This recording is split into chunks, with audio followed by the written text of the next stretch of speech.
Друзья, приветствую вас на канале Словения с Хельга Вайт. И традиционно, перед тем, как мы начнем обсуждать с вами новости уходящей недели, призываю вас подписаться на мой канал, поставить лайк этому видео и поделиться своим ценным мнением в комментариях. На этой неделе по всей Словении проходит праздник Пуст. Это аналог российской Масленицы. Чем же он замечателен? В эти дни по всей Словении продают такие сладости под названием крофы. Это такие большие пончики, а внутри них джем. Например, в России едят обычно на Масленицу блины, а в Словении на Пуст едят крофы. И также по всей Словении в пустную неделю идут карнавальные шествия. Главное шествие обычно проходит в субботу и воскресенье. Самое главное карнавальное шествие проходит в городе Птуй. Но помимо Птуя, также карнавальные шествия проходят во всех крупных городах Словении. Люди движутся по городским улицам в карнавальных костюмах. И главными героями этого шествия являются сказочные герои куренты. Традиционно они облачены в шкуры животных. На голове у них рога, а на лице у них маска. И, как правило, на поясе у них висят колокольчики. И когда они бегут, эти колокольчики звенят и таким образом прогоняют зиму. Ну, это так, чтобы было понятно вам вкратце. Если кому-то интересно посмотреть, как проходит карнавал в Любляне, то на моем канале есть видео. И вот, перейдя по этой ссылке, вы можете его посмотреть. На этой неделе Любляну потрясла трагическая новость. Над престижной Люблянской гимназией Бежеград вывесили черный флаг. Что означает черный флаг на здании? Это означает, что кто-то умер. И в этом доме сейчас скорбят об ушедшем человеке. Почему вывесили флаг именно над Бежеградской гимназией? Первокурсник, молодой человек, всего лишь 15 или 16 лет, решил покончить жизнь самоубийством. Он пошел в центр Любляны, забрался на наш единственный небоскреб, который называется Неботычник, и сбросился с самого верха на главную улицу Любляны. И, к сожалению, от полученных травм скончался. И сейчас в сети идут обсуждения, почему же так произошло, почему такой молодой человек решил покончить жизнь самоубийством. Естественно, официальные новости нам не дают никакой информации, но люди в сетях предполагают, кто-то пишет, что у него была несчастная любовь, кто-то пишет, что, скорее всего, были проблемы в семье, но факт остается фактом, и с этим соглашается большинство комментаторов, что в Бежеградской гимназии невероятно тяжело учиться.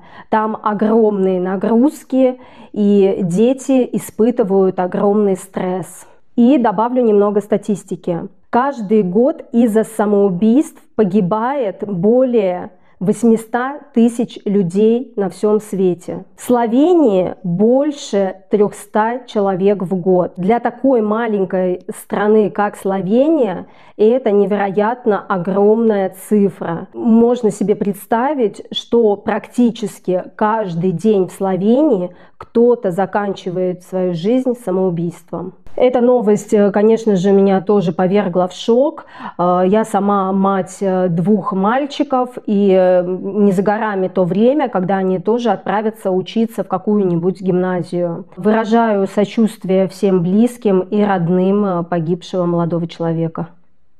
В Словении к 2025 году планируют открыть новую мужскую тюрьму, которая будет вмещать в себя около 400 заключенных. И она будет вмещать в себя людей больше, чем сейчас вмещает в себя центральная люблянская тюрьма на Павшетово. И зачем же понадобилось строить новую тюрьму, и откуда же правительство будет брать в такой маленькой стране столько заключенных? Большой вклад в наполнение словенских тюрем вносят нелегалы. На словенской территории очень часто останавливают автомобили, где водители перевозят нелегальных мигрантов. И, как правило, они едут через Словению транзитом, пытаясь, например, попасть в более крупные и перспективные страны, такие как Германия. Но если их поймали на территории Словении, их обязаны судить на территории Словении и сажать в тюрьму на территории Словении. И очень часто водителями нелегальных мигрантов становятся российские граждане. Это я знаю из проверенного источника. Я даже не могу себе представить, что можно предложить человеку, чтобы он согласился рисковать своей жизнью, здоровьем и свободой, в конце концов. Интересно, кто становится спонсором строительства новой тюрьмы в Словении? Или деньги идут из бюджета Евросоюза, или из наших с вами налогов? В Птуе помимо карнавала также прошел огромный митинг фермеров. Вообще Словения всегда являлась и пока еще является фермерской страной. И сейчас у нас идет просто огромный кризис в сельском хозяйстве. И фермеры неоднократно выходят на протесты со своими требованиями. И давайте посмотрим, чего же они хотят и чем же они недовольны. Требования противодействию дополнительным или более высоким налогам и быстрая экспроприация лучших сельскохозяйственных земель для размещения зданий и других сооружений.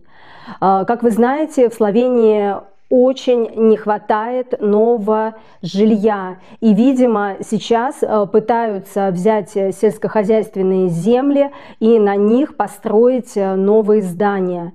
И фермерам, конечно же, это не нравится, это их не устраивает. Они протестуют против захвата своих земель.